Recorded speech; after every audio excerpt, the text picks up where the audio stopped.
I, 33 male, was with Bianca, 30, for 3 years. She worked in pharmaceutical sales, always traveling for conferences and client meetings. I'm a project manager, mostly remote, pretty steady schedule. Last month, she told me about a big conference in Cancun. 5 days, major industry event, mandatory attendance. Show me the email from her boss and everything. I helped her pack, drove her to the airport, wished her luck on her presentation. I'll miss you, I said at departures. It's just work stuff, babe. Boring meetings and PowerPoints. I'll be back before you know it. Cool. No issues.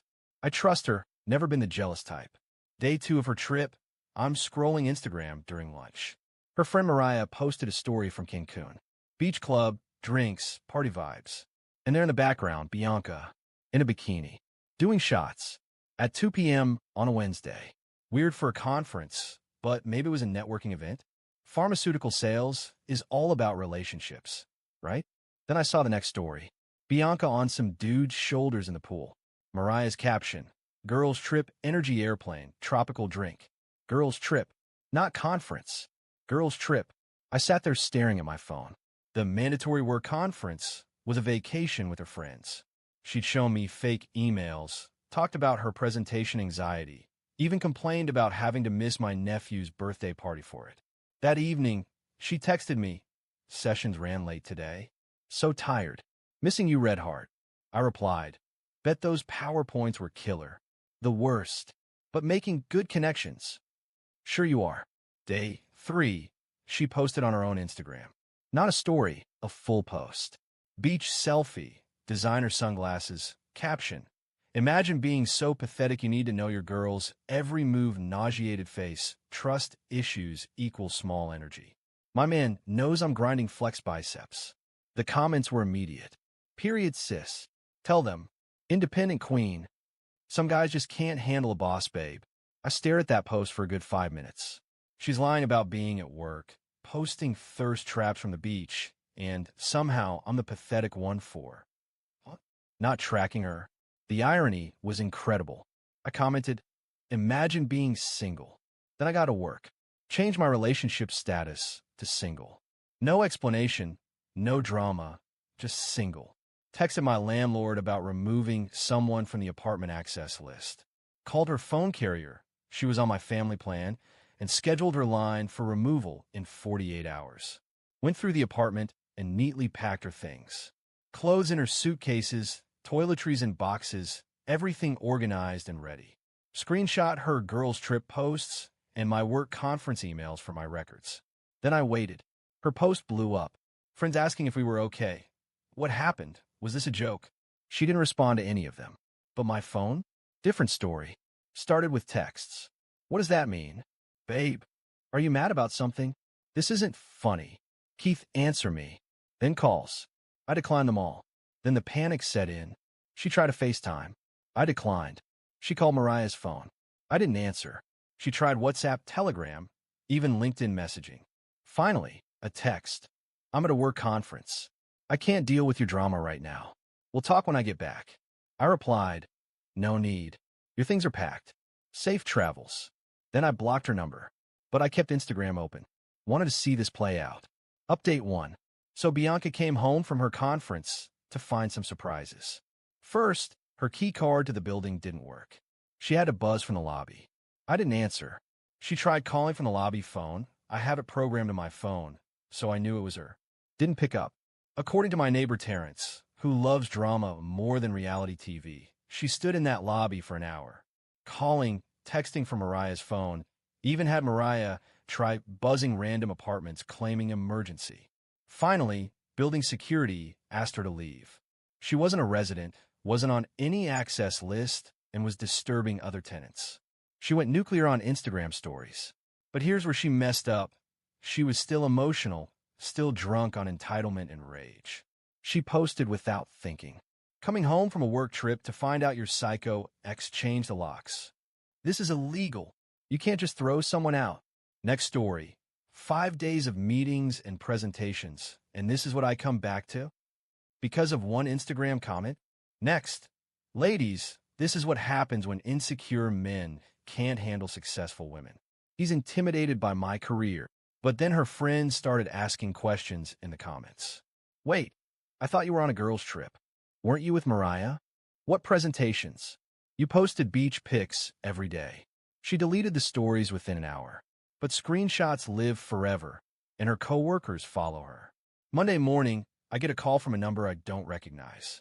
Almost didn't answer, but something told me to pick up. Is this Keith? This is Robert Castellanos from Vertex Pharma HR. My stomach dropped. Was she actually trying to get me in trouble? Yes. I'm calling about Bianca Morrison. She listed you as an emergency contact, and we're trying to reach her. Oh, she hasn't shown up for work in a week. No call, no show.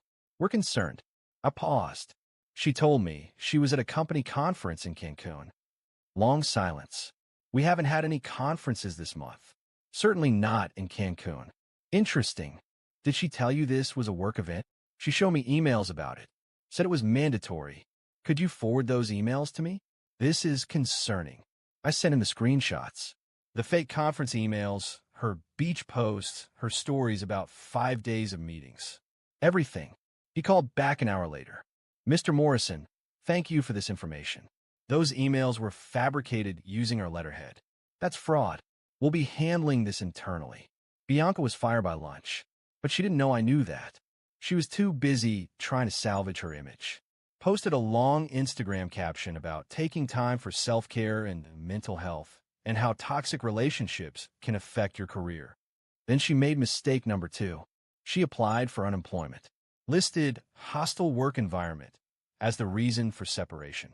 The unemployment office contacted Vertex Pharma. Vertex Pharma provided documentation of fraud and job abandonment. Claim denied. By Wednesday, she was desperate. Showed up at my work. Security called me down. She looked rough. Hair in a messy bun. No makeup, wearing sweats. Far cry from the beach goddess posting about trust issues. We need to talk, she said. No, we don't. You got me fired. You got yourself fired. I just answered HR's questions, honestly. I can't believe you would do this over a stupid Instagram post. The post? Bianca, you lied about a work conference to go on vacation. You created fake emails. You committed fraud. It was just a few days off. Everyone does it. No, they don't. I needed a break. You don't understand the pressure I'm under. Was under. Past tense. She started crying. Ugly crying. Where am I supposed to go?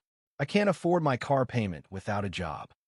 Should have thought about that before posting about pathetic men while lying on a beach. That wasn't about you. Who was it about then? She couldn't answer.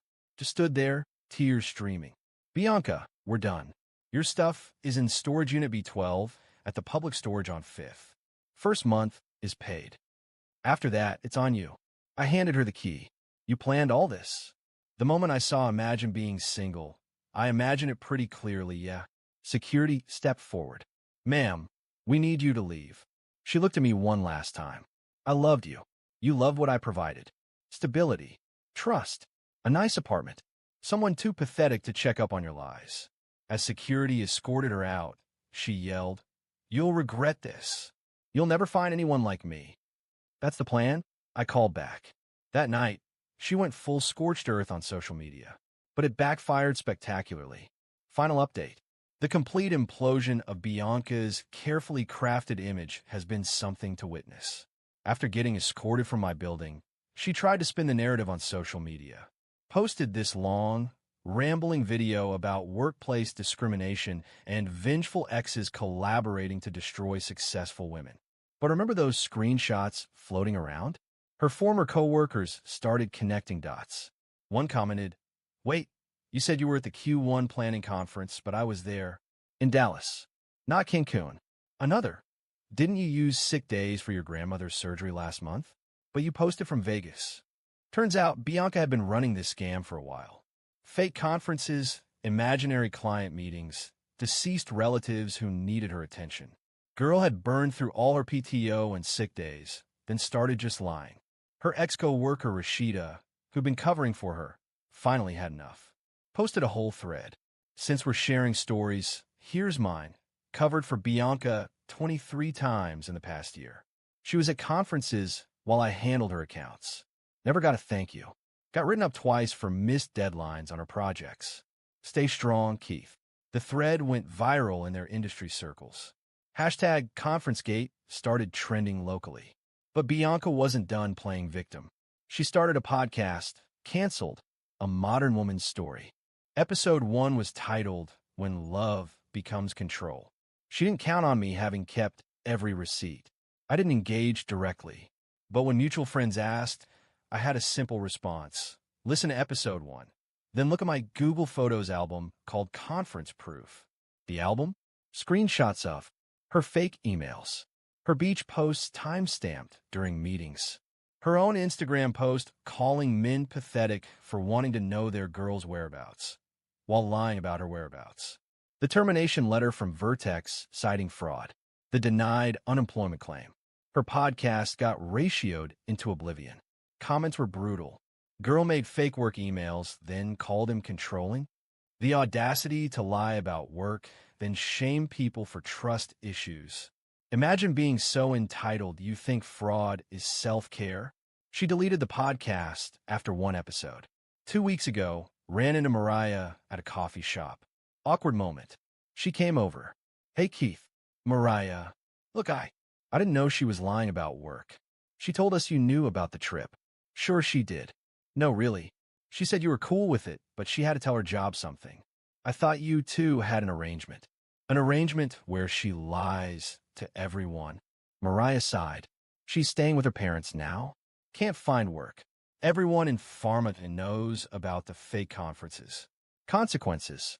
She's talking about moving to another state. Starting fresh. Good for her. She still loves you, you know. I laughed. Actually laughed. She loves the idea of someone trusting her enough to never verify her lies. That's not love, Mariah. That's exploitation. She left without ordering coffee. Last week, the final domino fell. Bianca's car got repossessed. Turns out, she'd been behind on payments for months. Without a job, she couldn't catch up. Posted one last Instagram story from her parents' house. Rebuilding. Phoenix energy. Fire. Comments were turned off. Her mom reached out to me. Sweet lady, always liked her. Keith, honey, what happened? Bianca says you ruined her life over a vacation.